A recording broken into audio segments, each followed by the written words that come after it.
और आइए पहली खबर की ओर आपको लिए चलते हैं। पाकिस्तान में बलोच विद्रोहियों ने वहां की फौज के दांत खट्टे कर रखे हैं। कुछ जगहों पर पाकिस्तान की फौज के हथियार छोड़कर भागने की भी खबरें हैं। इस सब के बीच बलोच लिबरेशन आर्मी ने अपने हाल के ऑपरेशन दर्रा बोलान से जुड़ी कुछ अहम जानकारियां भी साझा की हैं। वहीं अब पाकिस्तान में मामले के सैन्य हल के बजाय राजनीतिक हल के लिए भी आवाज उठने लगी है। ये रिपोर्ट देखिए। बलूच विद्रोहियों ने पाकिस्तान के खिलाफ निर्णायक लड़ाई छेड़ दी है। पिछले कुछ महीनों में जिस अंदाज और सफलता के साथ बलूचों ने अपने अभियान को अंजाम दिया है, उससे पाकिस्तानी फौज में दहशत बैठ गई है। ऐसी खबरें लगातार आ रही हैं कि बलूच विद्रोहियों की आहट सुन पाकिस्तानी सैनिक हथियार छोड़कर भाग खड़े हो रहे हैं। इस बीच बलूच लिबरेशन आर्मी ने अपने ऑपरेशन दर्रा बोलान के सफल समापन की घोषणा कर दी है। बीएलए का दावा है कि यह अभियान 2 भागों पर आधारित था। पहला चरण फरवरी 2024 में मत्स्य शहर पर कब्जा करने के साथ समाप्त हुआ था, जबकि दूसरा चरण मार्च 2025 में जाफर एक्सप्रेस पर हमले के साथ शुरुआत हुआ, जो एक सप्ताह की भीषण झड़पों के बाद पूरा हो गया। बीएलए का कहना है कि इस ऑपरेशन में पाकिस्तानी सेना को बलूचिस्तान में इतिहास की सबसे बुरी हार का सामना करना पड़ा है। इस दौरान 354 से अधिक सैनिक मारे गए, 100 से अधिक घायल और 214 अधिकारियों को बंधक बनाया गया। पाकिस्तान के हर धर्मियों और कैदियों के अदला बदली से इनकार के कारण सभी बंधक मारे गए। उधर प्रांत के लगातार बिगड़ते हालात के मद्देनजर 3 विश्वविद्यालयों को सुरक्षा चिंताओं के कारण बंद कर दिया गया है। पिछले हफ्ते बलूचिस्तान की राजधानी क्वेटा में 2 विश्वविद्यालयों को अनिश्चित काल के लिए बंद कर दिया गया था, जबकि मंगलवार को तीसरे विश्वविद्यालय को ऑनलाइन क्लासेस चलाने के निर्देश दिए गए हैं। ये फैसला अगले आदेश तक जारी रहेगा। प्रशासन के इस कदम से छात्रों को परेशानी का सामना करना पड़ रहा है। क्वेटा में सुरक्षा कड़ी कर दी गई है। शहर में सड़कों पर सुरक्षा बलों की संख्या बढ़ा दी गई है, जबकि अतिरिक्त जांच चौकियां भी स्थापित की गई हैं। हाल के दिनों में अलगाववादियों के बढ़ते हमलों के बाद ये कदम उठाए गए हैं।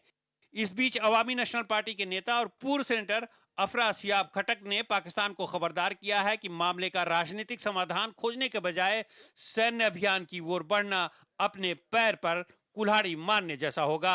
उन्होंने एक्स पे लिखा कि 1971 में जब पार्टी ने पूर्वी बंगाल में सैन्य अभियान का विरोध किया था तो इस पर पाबंदी लगा दी गई थी, लेकिन पाकिस्तान दिसंबर में टूट गया।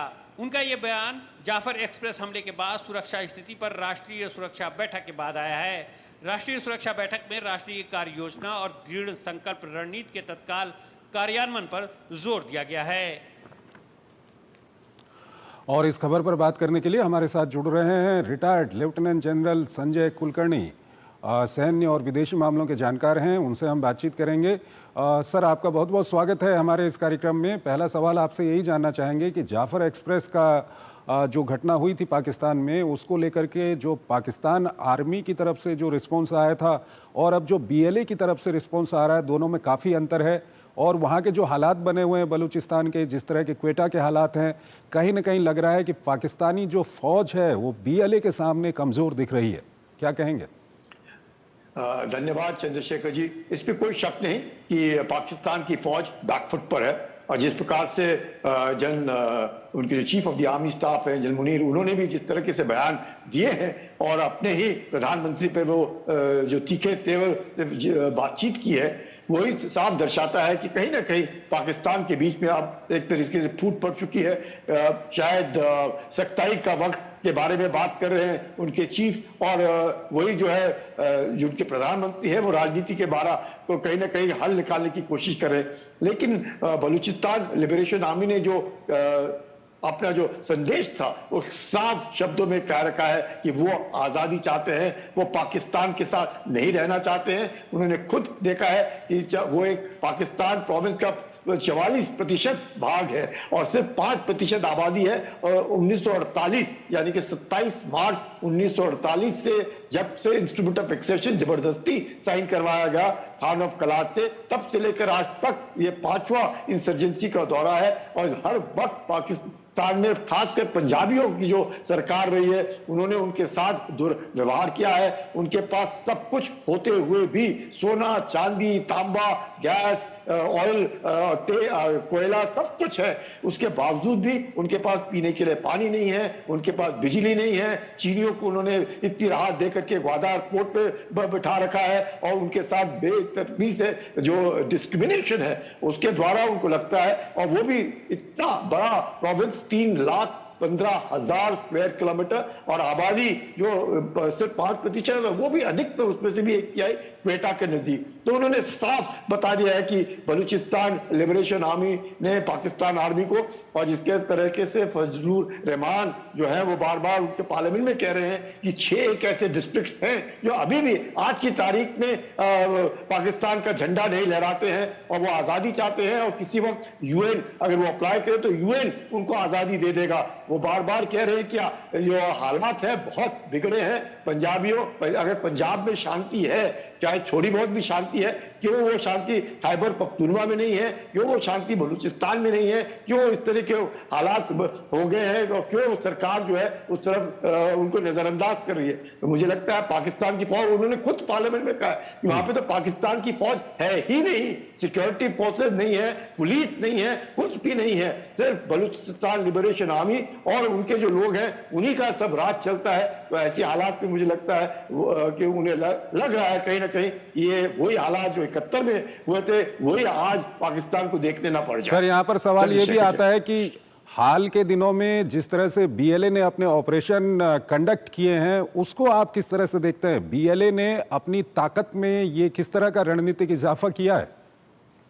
आप देखिए, जाफर एक्सप्रेस जो सवेरे 9 बजे क्वेटा से निकली पेशावर के लिए, 1600 किलोमीटर का उन्होंने सफर तय करना था, 9 बजे निकली, अगले दिन सवेरे 7 बजे 100 मील नहीं गई तो सीधी में उसको उन्होंने हाईजैक करके जिस प्रकार से उन्होंने उस ट्रेन को रोका जिसमें 450 आदमियों का उन्होंने पूरा मैनिफेस्ट, कौन कौन पैसेंजर है, कितने सिपाही, कितने क्या है, कांस्टेबल्स कितने, पुलिस कितना, सबका पूरा उन्होंने रिलीज किया है। और उन्होंने खुद कहा है कि हमने औरतों को छोड़ा, हमने बच्चों को छोड़ा, हमने बुजुर्गों को छोड़ा, और बाकियों को जो फौज है, जो पंजाबी है, उनको उन्होंने नहीं छोड़ा, उन्होंने बंधक बना रखा था। और वो चाहते थे कि जो उनके बलूचियों को पाकिस्तान ने बंधक बना रखा है और डिसअपियर्ड लोग हैं जो सालों से गुम है कहा जाता है, वो उनको बंधक बना रखा है, जब तक वो छोड़े ही नहीं, जिनको 48 घंटे उन्होंने दिए थे और छोड़ा नहीं। और ऑपरेशन में जिस प्रकार से उनके डीजी आईएसपीआर ने कहा कि हमें पता चला है कि जो सैटेलाइट टेलीफोन से कि किस प्रकार से खैबर पख्तूनवा से बातचीत हो रही है, किस प्रकार से तहरीक तालिबान पाकिस्तान। सर यहीं पर बहुत महत्वपूर्ण सवाल है कि जिस तरह से पख्तूनों और बलूचों के बीच में काफी साझेदारी और काफी नजदीकी हाल के दिनों में बढ़ी है, ये पाकिस्तान के लिए कितना चिंता का विषय है? बहुत चिंताजनक है, क्योंकि आप जानते हैं कि डुरान लाइन को लेकर के, जो डुरान लाइन तकरीबन 2600 किलोमीटर है, उसमें 1600 किलोमीटर का जो बॉर्डर बलूचिस्तान का है वो अफगानिस्तान के साथ लगता है। उसी तरह 900 किलोमीटर का बॉर्डर है वो ईरान के साथ लगता है। तो बलूची जो है वो ईरान में भी है, अफगानिस्तान में भी है और पाकिस्तान में भी है। और वैसे ही खैबर पख्तूनवा को लेकर के डुरान लाइन तो पश्तून जो है वो मानते नहीं है, तो उसको लेकर के भी उन दोनों की, इन दोनों की आबादी है, पश्तूनों की खैबर पख्तूनवा में और बलूचिस्तान में बलूची की और पश्तूनों की भी। तो इनको सबको देखते हुए कहीं ना कहीं पाकिस्तान को लग रहा है कि ये सब अब मिली भगत हो गए हैं, बलूचिस्तान लिबरेशन आर्मी, तहरीक तालिबान पाकिस्तान, तालिबान, ये सब मिलकर के अब जॉइंट ऑपरेशन कर रहे हैं। और जफर एक्सप्रेस में जिस प्रकार से उन्होंने खुद कहा कि सैटेलाइट फोन के द्वारा जिस प्रकार से उन्हें पता चला है कि बहुत घनिष्ठ और एक जबरदस्त प्लान्ड ऑपरेशन था, नहीं तो इस तरह का नहीं कर सकते थे। और उनके कहने से तो सिर्फ उनके 4 ही आदमी मरे सिक्योरिटी के, फ्रंटियर फोर्स के, और जबकि बलूचियों ने कहा है कि उनके 300 से ज्यादा लोग मारे गए। और बात सुधरे भी नहीं, मतलब मुझे लगता है वो लोग दफनाए भी नहीं गए होंगे कि तुरंत और उनके 8 गाड़ियों कॉन्वॉय पर हमला हुआ, जिसपे वो फिर से बलूचिस्तान लिबरेशन आर्मी ने कहा कि उन्होंने उनके 90 सैनिकों को मार दिया है। जिस प्रकार से हमने बस का नुकसान देखा है और एक और बस का नुकसान किया है, ये साफ दर्शाता है कि बलूचिस्तान लिबरेशन आर्मी अपना खैबर पख्तूनवा में अपने तालिबान लेकर के, तहरीक तालिबान पाकिस्तान, इन सब का जो एक तरीके से संगठन है मिल करके। सर, अंतिम सवाल ये है कि अब पाकिस्तान के अंदर भी ये आवाज उठने लगी है कि कहीं ना कहीं इसका पॉलिटिकल सॉल्यूशन होना चाहिए, इसका कोई मिलिट्री सॉल्यूशन नहीं है। क्योंकि पाकिस्तान लगातार बलूचियों के खिलाफ और पख्तूनों के खिलाफ मिलिट्री ऑपरेशन करता रहता है, उनको परेशान करता रहता है, उनको अत्याचार उनके ऊपर पाकिस्तानी फौज करते रहती है। तो पॉलिटिकल सॉल्यूशन की आवाज़ अब उठने लगी है।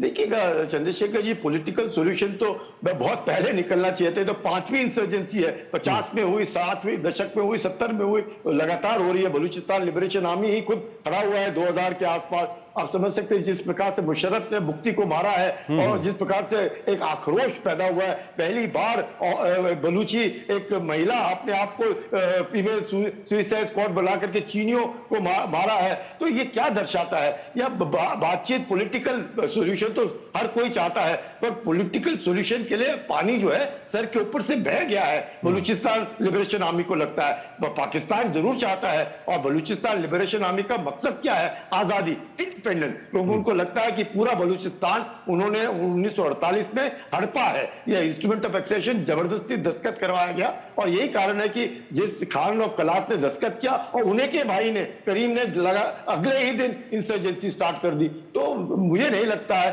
पॉलिटिकल सॉल्यूशन होना चाहिए। पर बीएलए का मकसद है आजादी। चाहे फ्रिंज ऑर्गेनाइजेशंस हैं जो ऑटोनॉमी की बात करते हैं, पर पॉलिटिकल सॉल्यूशन मुझे लगता है बहुत मुश्किल है, क्योंकि ग्वादार जो है चीन ने ऐसा पकड़ा है जिसके लिए बलूचियों को बहुत नाराज है। वो चीनियों से भी नाराज है और पंजाबियों से भी नाराज है। ठीक है सर। सर हमारे साथ बने रहिए, एक और खबर है उस पर अभी हम आपसे बातचीत करेंगे, लेकिन यहाँ पर हमको एक छोटा सा ब्रेक लेना।